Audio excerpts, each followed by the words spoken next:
तोड़ मरोड़ के पेश की जाती है। जैसे स्टालिन के बारे में भी पेश किया गया था कि उन्होंने कहा कि वो सनातन के बारे में गलत बोले। सनातन के बारे में वो गलत नहीं बोले, वो देश में जो समानता घट रही है, ऊपर नीचे जो डिवाइडेशन हो रहा है, उसके लिए उन्होंने बोला था और उसको मीडिया के सामने ऐसा पेश किया गया कि ये हिंदू विरोधी बयान दे रहे हैं। और भाई ने कहा था, मेरे प्यारे भाई ने, कि लालू यादव सनातनी हैं और वो सनातन धर्म का बहुत सपोर्ट करते हैं और दूसरों को वो बाल नहीं कटवाने के लिए लगा देते हैं। बिल्कुल, मैं बता रहा हूँ। मैंने कहा कि बाल नहीं कटवाया तो हिंदू नहीं है। अरे भाई, राम मंदिर का जब इतना बड़ा मुद्दा होया और इतने बड़े पूरे देश में एक तरीके से महोत्सव हुआ, जब सारे लोग जानना चाहते थे लालू यादव और उनके बेटे ने क्या बाइट दिया था, ये तो आपको पता ही होगा। उन्होंने कहा था कि ये जो है प्रोपेगेंडा चल रहा है, मतलब वेब्ड है। और यहाँ ये लालू प्रसाद यादव जी मोदी जी को ऐसे बोलते हैं मोदी जी हिंदू ही नहीं है। क्यों बोलते हैं ऐसा? क्योंकि उनकी माता जी का जब देहांत हुआ तो उन्होंने सर नहीं मुड़वाया, तो लालू जी मोदी जी को बोलते हैं कि मोदी जी हिंदू कम्युनिटी के हैं ही नहीं। क्या कहेंगे आप उनके इस बयान पर? ये देखिए, ये तो सनातन पे हमला हुआ। सनातन पे कोई हमला नहीं कर रहा है। भगवान सबके आराध्य हैं, सबके बराबर हैं। वो हर चीज़ को तोड़ मरोड़ के पेश की जाती है। जैसे स्टालिन के बारे में भी पेश किया गया था कि उन्होंने कहा कि वो सनातन के बारे में गलत बोले।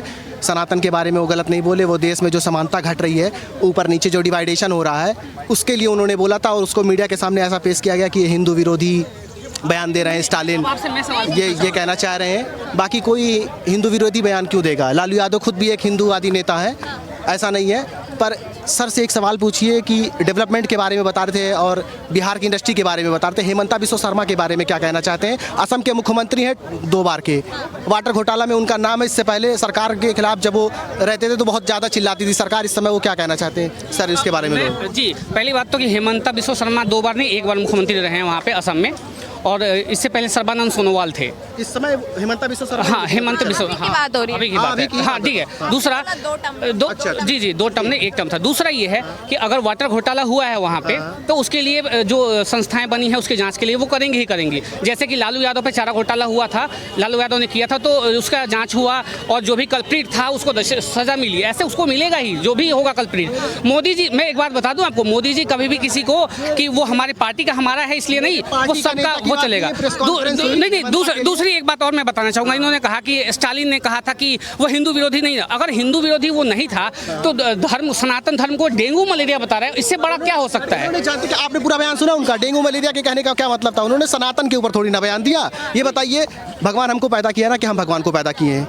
भगवान हमको पैदा किया है ना, तो भगवान को हम बचाएंगे कि हमको भगवान बचाएगा? सबसे बड़ा भगवान है ना, सर्वोपरि वो है। अगर जो सबसे पहली लाइन यही समझनी चाहिए। उन्होंने सनातन के ऊपर थोड़ी ना हमला किया। उन्होंने ये बोला कि जो देश में असमानताएं फैल रही हैं, गरीबी वर्सेस अमीरी के बारे में बोला। 94% गरीब, 6% अमीर, जो अभी इससे पहले आप 1% वाली बात के मुद्दे पे रहते हैं, वो पास्ट हो गया। फिलहाल प्रेजेंट के मुद्दे पर रहते हैं। तो सनातन पे वो उन्होंने भी ये बात, आपने बोला कि तोड़ मरोड़ के पेश किया जाता है। लालू यादव जी का आपने बयान सुना, वो डायरेक्टली बोल रहे हैं मोदी जी हिंदू ही नहीं है। क्यों? और भाई ने कहा था, मेरे प्यारे भाई ने, कि लालू यादव सनातनी हैं और वो सनातन धर्म का बहुत सपोर्ट करते हैं और दूसरों को वो बाल नहीं कटवाने के लिए लगा देते हैं। बिल्कुल, मैं बता रहा हूँ। मैं इस पे भी जवाब दे दिया। लालू यादव के सनातन होने पे कोई शक है इनको? मेरे भाई बोलने दो। नहीं, अरे बोलने दो, पहले मेरी बात तो सुन लो। हिंदू होने पे शक बिल्कुल नहीं है, लेकिन जो वो दूसरे के न होने पे आवाज उठा रहे हैं उस पे मैं कह रहा हूँ। उन्होंने कहा कि बाल नहीं कटवाया तो हिंदू नहीं है। अरे भाई, राम मंदिर का जब इतना बड़ा मुद्दा होया और इतने बड़े पूरे देश में एक तरीके से महोत्सव हुआ, जब सारे लोग जानना चाहते थे लालू यादव और उनके बेटे ने क्या बाइट दिया था, ये तो आपको पता ही होगा। उन्होंने कहा था कि ये जो है प्रोपेगेंडा चल रहा है, मतलब इवेंट है, वेब्ड है, और यहाँ पे वो आए भी दर्शन करने। तो देखो, दर्शन सनातनी ऐसा, अच्छा ये भी मैं नहीं कहूँगा कि अगर वो राम जी के दर्शन करने देंगे तो वो सनातनी नहीं, ये भी गलत है। वो जाए ना जाए, आज नहीं जाएंगे कल जाएंगे, वो ठीक है। लेकिन अगर मान लो मैं सनातनी हूँ और मैं कहूँ कि यार आपने चूंकि चश्मा पहन रखा आप सनातनी नहीं हो, ये मेरा कहना ही गलत है। मैं इसको नहीं कह सकता आप सनातनी हो, इसका प्रूफ मैं नहीं दूंगा, इसका सर्टिफिकेट मैं नहीं बांट रहा। तो ऐसे ही लालू यादव जी को सर्टिफिकेट नहीं बांटना चाहिए। वो गलत बता रहे कि जिस तरीके से उन्होंने इस तरीके से बोला है कि बाल नहीं कटवाए तो सनातनी, उनका ये तरीका गलत है, उसको बोल रहे हैं। बयान क्या होता है? हर कोई तोड़ मरोड़ के पेश करता रहता है। इधर से आपने सुना? मैं सब सुना हूँ। इधर क्या बोला उन्होंने, बताइए। भी आक्षेप होता, उधर से भी आक्षेप होता, दोनों तरफ से लोग एक दूसरे के बारे में बोलते रहते हैं। सरकार में भी जो लोग रहते हैं वो उनके बारे में बोलते रहते हैं कि वो कम पढ़े लिखे हैं, कक्षा 5 पास हैं, ठीक है। उधर के लोग उनके बारे में कुछ टीका टिप्पणी करते रहते हैं। मेन बात होती है कि मुद्दों पे बात होनी चाहिए, ना कि किसी के कपड़े पे बात होनी चाहिए, किसी के सनातन होने पे बात होनी चाहिए। बताइए, हम इस स्तर पे आ गए हैं कि हम लालू यादव के सनातन होने पे शक कर रहे हैं कि वो हिंदू है कि लालू यादव पर कोई डाउट नहीं कर रहा। वो प्राइम मिनिस्टर को बोल रहे हैं, वो प्राइम मिनिस्टर को बोल रहे हैं, ठीक है, प्राइम मिनिस्टर को बोल रहे हैं, प्राइम मिनिस्टर को बोला है उन्होंने, मोदी जी को बोले कि मोदी जी को बोले, प्राइम मिनिस्टर मोदी।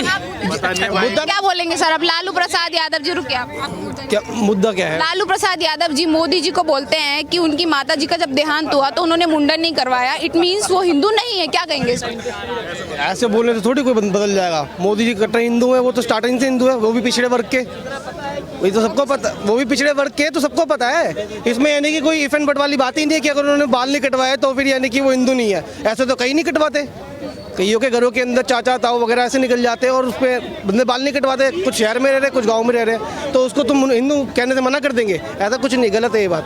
लालू प्रसाद यादव जी को क्या बोलना चाहेंगे आपकी, जो सीधा सीधा टारगेट कर रहे हैं मोदी जी को? टारगेट इसलिए कर रहे हैं क्योंकि वो अभी मोदी जी को हर किसी टारगेट किया। अभी पीछे यानी कि तुम्हारे राहुल गांधी ने बैठ करके यानी कि 26 लोगों की संगठन बनाया, उन्होंने बनाया, वो भी टूट गया। अभी 3 लोगों का बनाया, अभी 3 केजरीवाल को मिलकर के 3 लोगों और बनाया, फिर वो भी टूट गया।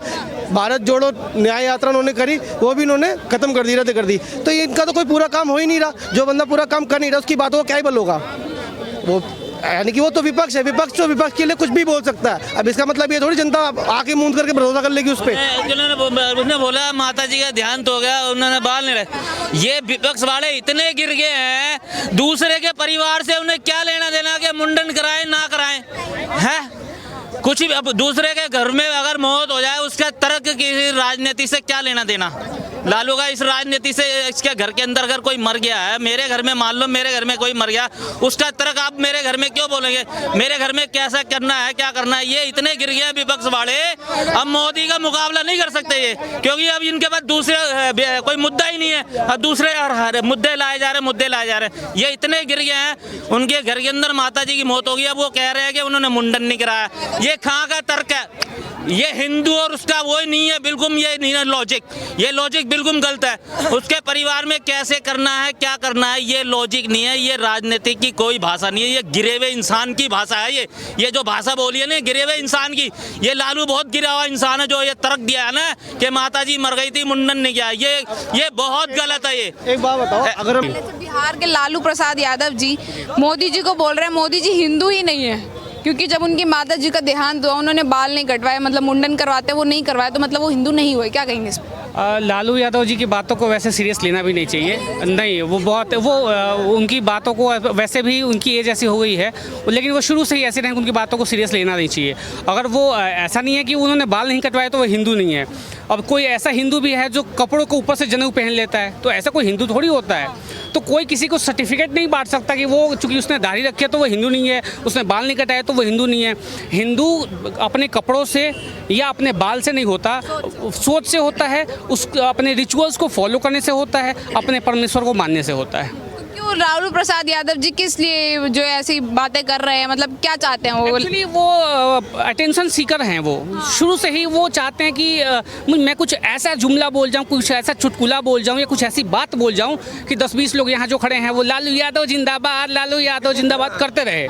तो उसके लिए वो जब भी वो मंच पे पहुँचते हैं तो कुछ ना कुछ ऐसा चुटकुला फेंक देते हैं पब्लिक में कि पब्लिक महीनों तक उसको लेकर झूमती रहती है। लालू यादव की बात ही अजब है। ये चुटकुला काम आने वाला है, क्या करेंगे? ऐसा है कि उनमें छटपटाहट है अपने बेटे को सीएम बनाने की, और उसी छटपटाहट में वो जो है वो उलूल जुलूल बातें कर रहे हैं। मुझे लगता है कि एक दौर उनका ख़त्म हो चुका है। वो अच्छे नेता थे, एक समय पे रहे होंगे, उन्होंने एक तबके के लिए काम किया ज़रूर था, लेकिन आप किसी चीज़ों को एक बहते हुए पानी को रोक दोगे ना तो वो नाला हो जाता है, वो सड़ जाता है पानी।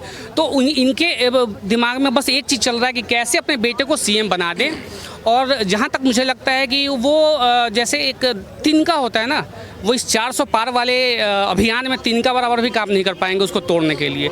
और मोदी सरकार जो है वो 400 पार का अपना लक्ष्य जो है वो पूरा कर पाएगी। क्या कारण है सर, जो मतलब अगर हर तरफ बात करें तो 400 पार, इस बार 400 पार मोदी ना, क्यों मोदी जी का फेस जनता के बीच इतना ज़्यादा बड़ा कैसे हो गया? क्यों कारण? एक दिन में नहीं हुआ है ये काम, ये वर्षों से चलता रहा है। वो एक ऐसा आदमी है जो देश के लिए सोचता है। वो एक्चुअली संत है, वो अगर मैं उसको कहूँ तो वो संत है, वो देश के लिए सोचता है। देश उसके लिए आराध्य है, जैसे हमारे लिए भगवान आराध्य होते हैं, वो भगवान के साथ साथ वो भारत माता को भी अपने आराध्य मानते हैं। इसलिए वो जो भी काम कर रहे हैं वो पब्लिक के इंटरेस्ट के लिए कर रहे हैं। कुछ ऐसे काम उनके हैं जो आज करते तो हैं, लेकिन वो फल जो है वो कुछ समय बाद देता है। जैसे अभी आप देखिए नोटबंदी किया, नोटबंदी में हम सबको भी परेशानी हुई, घंटों लाइन में लगे पैसे के लिए, मतलब एक एक पैसे के लिए हम लोग मोहताज हो गए थे, बैंकों के पास यहाँ दौड़ना वहाँ दौड़ना, लाइन लगना। लेकिन उसका नतीजा ये हुआ कि पाकिस्तान में आटा 250 चल रहा है, वहाँ लाइन लगा हुआ है। क्यों? क्योंकि वो जितना नकली नोट का कारोबार था वो सब उधर से ऑर्गेनाइज हो रहा था। तो अगर हमें वहाँ चोट पहुँचानी है तो ठोकर हमें यहाँ मारना होगा, ये मोदी जी ने बता दिया करके। और वही नहीं, उसके अलावा भी जितने ऐसे काम हो रहे हैं, बहुत ऐसे काम हुए हैं और बहुत ऐसे काम होंगे। उनका मैं एक भाषण सुन रहा था, उसमें उन्होंने कहा एक लाइन कि मुझे ऐसा लगता है कि जितने अच्छे काम होने हैं उसके लिए लोगों ने मुझे भेजा है और वो छोड़ के गए हैं वो मेरे लिए, और आगे भी जो काम छूट जाएंगे वो मैं करूँगा। तो तीसरा जो उनका टर्म होने वाला है, अगर जिस तरीके से बहुमत लोगों में है उस तरीके से अगर वो हो जाता है, वह होगा ही वैसे, तो जो भी छोटा मोटा काम बचा है ना तो वो होके जाएगा। अभी जैसे हम छोटा सा एक कारीगर होता है, मजदूर होता है, अगर वो झोपड़ी भी बना रहा होता है, एक दिन में झोपड़ी नहीं बना पाता, वो एक एक तिनके को जोड़ता है, उसमें कील मारता है, वो फट्टे लगाता है और धीरे धीरे पहले एक दीवार खड़ी करता है, फिर दूसरी दीवार खड़ी करता है, फिर छत लगाता है। तो मोदी जी ने ऐसे ही किया, धीरे धीरे एक एक काम किया हुआ है। आपसे एक सवाल और लेना चाहूँ, क्योंकि आप एक आम आदमी हैं, आप ऐसा बोलते हैं कि मोदी जी जो है केवल जो देश के 1% लोग, यानी कि जो बड़े लेवल के लोग हैं, जो अमीर लोग हैं, केवल उन्हीं के लिए काम करते हैं। कोई भी पॉलिसी लाते तो केवल उन्हीं को बेनिफिट होता है, आम जनता गरीबों को जो उनकी पॉलिसी उसका बेनिफिट नहीं होता। क्या कहेंगे इस पे? ये जो कहने वाले लोग हैं ये भ्रम फैला रहे हैं। अगर वो गैस दे रहे हैं तो क्या अनिल अंबानी उस गैस का लाभ थोड़ी ले रहा है? वो बनारस में बैठा, वो अयोध्या में बैठी एक महिला ले रही है जिसका वीडियो भी वायरल हुआ था। तो ऐसे जो आम जनता के लोग हैं, जो बहुत छोटे तबके के मजदूरी कर रहे हैं, कोई फूल बेच रहा है, कोई चाय का ठिया लगा रहा है, उन लोगों को उनके लाभ मिल रहे हैं। बहुत ऐसे लाभ हैं जो आम पब्लिक के लिए है, और जो बड़े लोग हैं जिनके लिए लोग कह रहे हैं कि उनके लिए फ़ायदा पहुँचा रहे हैं, उनके लिए इन लाभों का कोई फ़ायदा नहीं है, उनको चाहिए भी नहीं। वो उससे आगे बढ़ चुके हैं। वो लाभ हम लोगों को चाहिए जो मोदी जी पहुंचा रहे हैं। और उनके लिए जो है, अब जैसे एक सपोज़ करो, मैं छोटी सी बात आपको बताता हूं कि अगर कोई इंडस्ट्रियलिस्ट है उसको उसके क्षेत्र का लाभ देना होगा। अब जैसे उसको सब्सिडी देने होंगे उसके रॉ मटेरियल में, उसको सब्सिडी देना होगा बिजली में, उसको सब्सिडी देना हो पानी में, तो उनका इंडस्ट्री धीरे धीरे ग्रो होता है। ये उनको सपोर्ट देना ही पड़ेगा। मैं आपको बताऊं छोटी सी बात, बिहार का हूं मैं, और मैं बिहार की बात बता रहा हूं। बिहार में एक समय मैं जहां मैं पढ़ता, जहां मेरा गांव है, वहां से 10-12 किलोमीटर मढ़ौरा एक जगह है। मढ़ौरा जो है वो एक समय में इंडस्ट्री का हब था वो बिहार के लिए। मैं आपको बताऊं कि बहुत पुराना 1803 में एक चीनी मिल लगा था वहाँ पे, जो बहुत ही अच्छे लेवल पे काम कर रहा था, और आसपास के कम से कम 10,000 किसान परिवारों को उस चीनी मिल से रोजगार मिलता था, रोटी मिलती थी, क्योंकि वो गन्ने की खेती करते थे। गवर्नमेंट ने भी इस जगह दिए थे।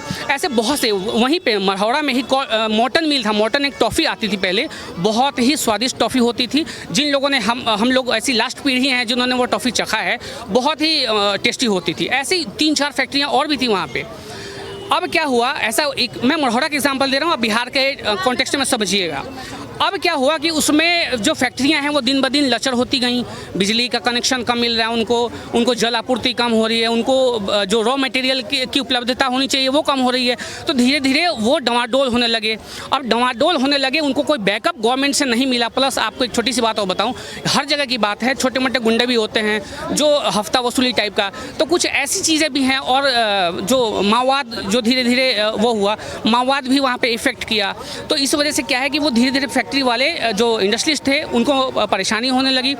और फिर उन्होंने क्या किया कि अपने गवर्नमेंट से हेल्प मांगा कि भैया हमें कुछ हेल्प दो, हमारी जो फैक्ट्री चल रही है इसको हम बचाए रखें, और जो 10,000 किसान हमारे ऊपर डिपेंडेंट हैं इनको भी रोज़गार मिलता रहे। लेकिन गवर्नमेंट ने कुछ ऐसा सपोर्ट नहीं किया, तो धीरे धीरे फैक्ट्री बंद हो गई। आज बिहार के लोग पूरे इंडिया में घूम घूम के फैक्ट्री में जॉब करते हैं और अपने परिवार, घर परिवार, बाल बच्चों को छोड़ के यहाँ आके जॉब कर रहे हैं। अगर जी, क्या नाम है सर? मेरा नाम मन्नू तिवारी है सर, रहने वाला उत्तर प्रदेश अयोध्या। सर कहना चाह रहे हैं, सर से एक बार पूछिए, हेमंता बिस्वा शर्मा के बारे में क्या कहना चाहते हैं? वाटर घोटाला, हेमंता बिस्वा। मेरा मुद्दा ये है कि जो नहीं, मेरा पहले मेरी बात तो सुनिए, आपका मुद्दा भी लेंगे हम। मेरा सवाल